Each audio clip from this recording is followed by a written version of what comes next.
Las macromoléculas presentes en los seres vivos. En nuestra vida diaria realizamos procesos vitales que, por ser comunes y constantes, se convierten en una especie de rutina. Sin embargo, nunca nos ponemos a pensar de dónde proviene la energía para realizarlos o cómo se provocan.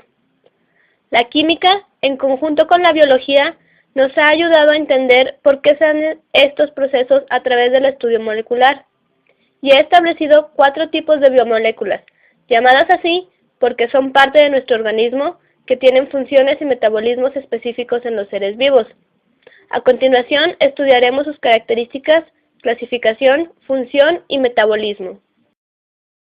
Los carbohidratos son los compuestos estructurales más importantes de la naturaleza.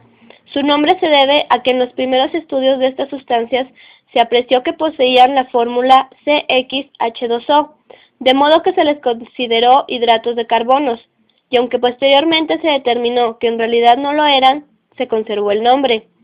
Son conocidos también con el nombre de glúcidos, sacáridos o azúcares, y están presentes en el azúcar, en el almidón, la celulosa y la miel.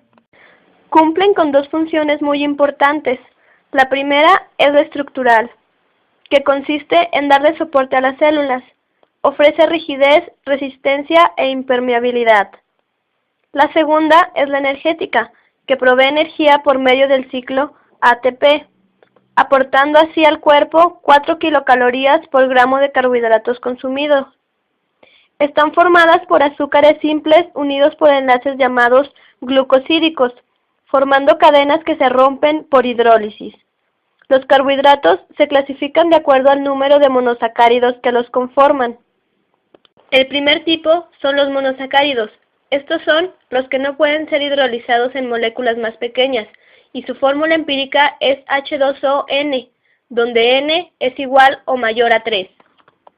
Sus características principales es que forman cristales, son muy solubles en agua y poco solubles en alcohol, además de que son compuestos no polares. Según su número de carbonos, se dividen en triosas, tetrosas, pentosas y hexosas, y según la posición de su grupo carbonilo en el carbono quiral, se clasifican en aldosas y cetosas. Las aldosas tienen su grupo carbonilo en un extremo, y las cetosas en cualquier otra posición. El carbono quiral es aquel en el que todos sus enlaces están unidos a diferentes elementos, y ofrece la estereoisomería. La palabra estereoisómero se refiere a aquellos compuestos que tienen la misma fórmula empírica, pero la fórmula estructural diferente. La glucosa es quizá el monosacárido más importante. Está presente tanto en animales como en vegetales, y es la unidad fundamental de muchos polisacáridos como el almidón. Se encuentra en forma lineal y cíclica. Cuando una glucosa tiene una forma cíclica, se libera un protón por el grupo hidroxilo que se une a un oxígeno del grupo carbonilo, creando un nuevo grupo hidroxilo. Los oligosacáridos son monosacáridos unidos por un enlace denominado glucosídico, en donde ocurre una reacción de condensación con el desprendimiento de una molécula de agua. Poseen de 2 a 10 monosacáridos, que pueden ser iguales o diferentes, por los que surgen 2 tipos de oligosacáridos. Los primeros son los disacáridos y los más importantes y abundantes son la sacarosa, compuesta de glucosa y fructosa, presente en la caña de azúcar, en el betabel y en el sorgo. Es más dulce que la glucosa y se conoce también como azúcar invertida. Otro disacárido es la lactosa, compuesta por glucosa y galactosa, que es la que le da el sabor dulce a la leche. Hay personas que tienen diferencias en su enzima lactasa, que es la que se encarga de degradar este azúcar, por lo que se dice que son intolerantes a la lactosa. Por último está la maltosa, compuesta por glucosa solamente. Proviene de la cebada y se obtiene por hidrólisis del almidón. Su aplicación está en la producción de cerveza. Por otra parte, el triglicérido más común es la rafinosa, que se encuentra en el betabel y en las cáscaras de las semillas de algodón. Está conformada por glucosa, galactosa y fructosa. La tercera y última clasificación de los carbohidratos son los poligosacáridos, que son cadenas de 10 o más monosacáridos unidos. Las cadenas pueden ser lineales o ramificadas. Los poligosacáridos son responsables de las características relacionadas con la textura, la viscosidad y la consistencia. Hay 3 polisacáridos de suma importancia. El primero es el almidón, que es la principal fuente de energía para los seres humanos, y está compuesta por la amilosa, que tiene una estructura lineal, y por la amilopectina, que tiene una estructura ramificada. El segundo es el glucógeno, que se produce en el hígado, y es utilizado como una fuente de energía de reserva en los animales. Se encuentra presente también en los músculos y su estructura es ramificada. El tercero es la celulosa, que es el componente principal del reino vegetal. El 50% del carbono de la biosfera está constituido por la celulosa, y la podemos encontrar en madera, papel y algodón. Su estructura es lineal. Los polisacáridos se pueden clasificar de acuerdo a su unidad estructural. Se dice que son homosacáridos cuando dicha unidad es una misma y se va repitiendo, y heterosacáridos cuando tienen dos o más unidades estructurales. Veamos ahora cómo los carbohidratos están presentes en nuestro cuerpo y en nuestra vida diaria. Nuestro metabolismo consiste en un conjunto de reacciones químicas que forman rutas o ciclos en nuestro organismo. No solo están presentes en los mamíferos, sino también en las plantas y en los microorganismos. Al proceso bioquímico de convertir moléculas sencillas a moléculas complejas se le conoce como anabolismo. Un ejemplo muy claro es la síntesis de proteínas, en la que se forman enlaces peptídicos para unir aminoácidos. Por el contrario, el catabolismo consiste en pasar de tener una molécula compleja a una más sencilla, y energía. Tal es el caso de la glucólisis, proceso en el que por cada molécula de glucosa se obtienen 2 de piruvato y 2 de ATP. El suministro de energía que tenemos los seres humanos se requiere para 3 funciones.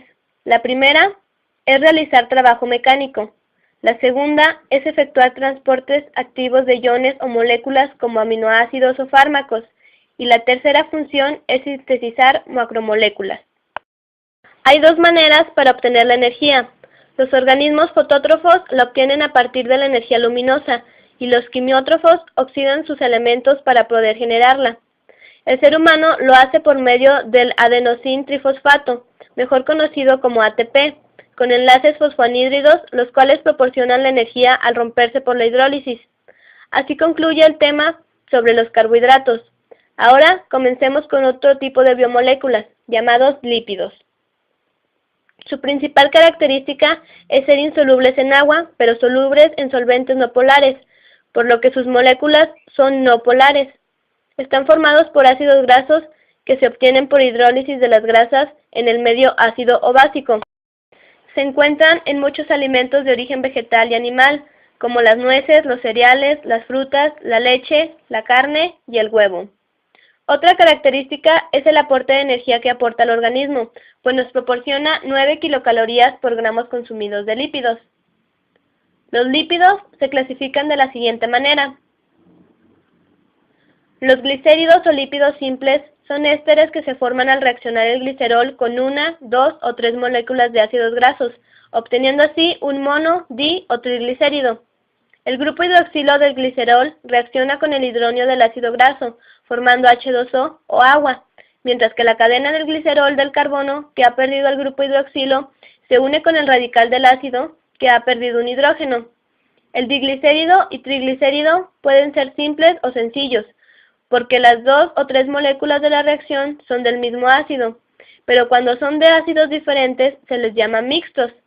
Con base a esto, podemos deducir las fórmulas generales de los glicéridos. A este tipo de compuestos que se solidifican a temperatura ambiente se les conoce como grasas, y a los que permanecen líquidos, aceites. Ambos son aislantes y se encuentran en plantas y en animales. Las ceras son ésteres de ácidos grasos y alcoholes de alto peso molecular. Sus cadenas contienen de 12 a 30 átomos de carbono, y su función es proteger a las plantas de la pérdida de agua y de los daños por abrasión.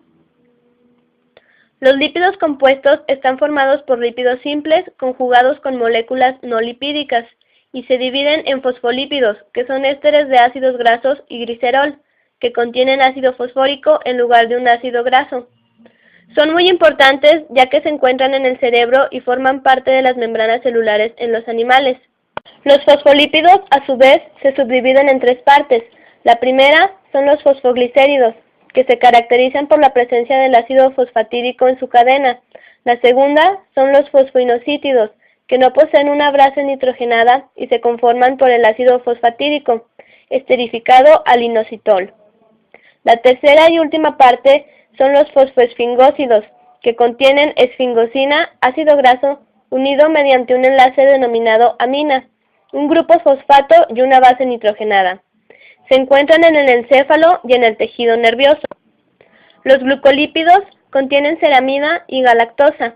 Están presentes en los tejidos vegetales realizando funciones fotosintéticas. Por último, los esfingolípidos, que se caracterizan por la presencia de un carbohidrato y carecen de una base nitrogenada. Los lípidos derivados tienen poca similitud con el resto de la clasificación de los lípidos. Se dividen en terpenos y esteroides. Los terpenos están formados por la unión de moléculas de isopropeno. Se encuentran ampliamente distribuidos en el reino vegetal y son responsables del olor de algunas hojas como el mentol, que también se utiliza con acción terapéutica sobre las vías respiratorias. Los esteroides, por otra parte, son alcoholes cíclicos, cuya base son el fenantreno y el ciclopentanofenantreno. Ejemplos de este grupo son las hormonas sexuales, tales como la testosterona y el estradiol, y la vitamina D.